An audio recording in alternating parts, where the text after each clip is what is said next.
Welcome to my ULDUAR raid guide. My name is Antifragile, and in this video I'll show you Mimiron's 25-man strategy. Mimiron's encounter has both normal and hard mode, and to initiate in hard mode you need to press the red button at the back. Compared to other bosses, Mimiron has the most phases, so you need to remember what skills the boss uses during each phase.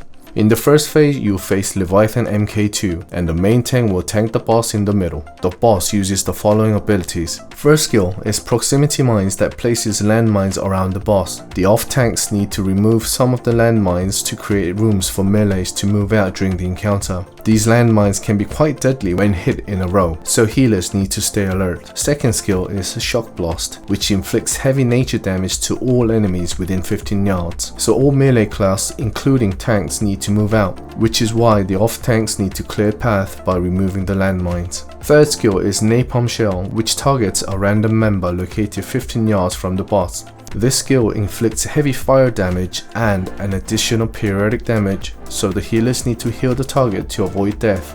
Fourth skill is Plasma Blast, which is inflicted on the tank with heavy periodic damage. So when the tank gets this debuff, the off tank needs to quickly taunt the boss while the main tank removes this debuff. Please note that healers need to continue to heal the tank with this debuff. Once you kill the boss by staying alive from those skills, the second phase starts. In the second phase, you face VX001, which has no aggro, so all damage dealers need to nuke him down. The boss uses the following abilities. First skill is Rapid Burst, which targets random raid member inflicting spellfire damage. The healers can heal this through, and putting power shield on the target helps. Second skill is Rocket Strike that launches a rocket at a random raid member, so the target needs to quickly move away from the location. Please note that you have to move out fully since you can still take damage if located within 3 yards from the location and the rockets are fast.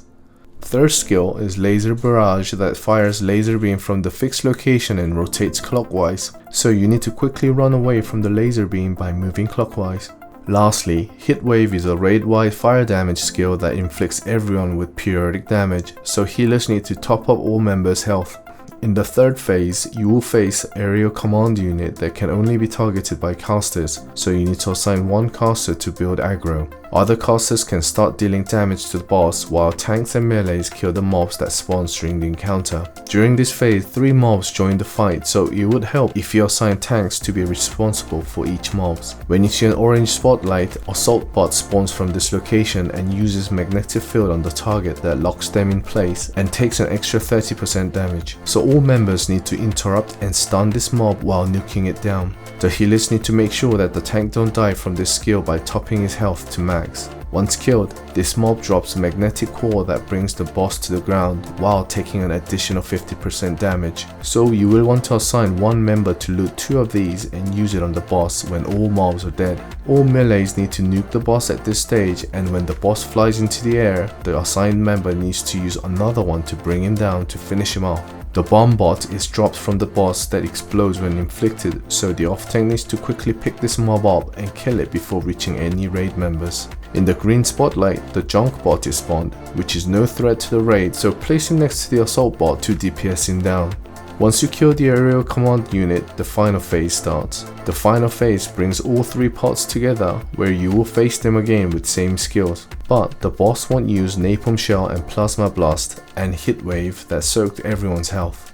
The boss's 3 parts start from 50% health, and you need to kill each part at the same time. So depending on your raid composition, you'll want to split the raid into 3 groups so that each party deals damage to each part. You'll want to reach 5% of all 3 parts, and any group that reached 5% health first could help other groups to reach 5%. Once all 3 parts reach 5%, then the 3 groups need to nuke each part down quickly and help other parts if they did not quite make it. If you fail to kill all parts within 10 seconds, it will self-repair that puts the part back to 50%, so you need to control all 3 parts' health to ensure that it does not self-repair. For hard mode, you first need to press the big red button located behind the boss, which increases its attack and health by 20%, and the encounter starts. The key to Mimiron's hard mode is controlling the flames. When you encounter this boss in normal mode and notices any of your raid members die from careless mistakes, I would advise you to reduce the death rate in normal mode first and then try this boss in hard mode. Before the encounter and between phases, all raid members need to group up to deploy flames at pre-assigned location, and new flames will appear to anyone located close to deployed flames every 30 seconds. Let's look at new skills that are being added to each phase in hard mode. In the first phase, Flame Suppressant is used that extinguish all existing fires and slow the casting speed of the raids by 50% for 8 seconds. In the second phase, Frost Bomb is used that explodes after 10 seconds, dealing 50,000 frost damage to nearby players and extinguishing all fires within 30 yards, so you need to move out when you see a blue bomb. In the third phase, an emergency firebot joins the fight and uses Deafening Siren that silences anyone in 10 yards. Furthermore, the mob uses Water Spray skill by spraying water within 15 yards that deals frost damage and knocks back any enemy in front. So the casters need to quickly kill this mob while staying far away from it. In the fourth phase, the tank needs to move around while damage dealers nuke 3 parts. Furthermore, you need to control the flames while moving away from the frost bomb if appeared near you. Hard mode is all about coordination and controlling flames. In each phase, all raid members should avoid from getting killed by boss's deadly skills, so you need to know the boss's encounter inside out.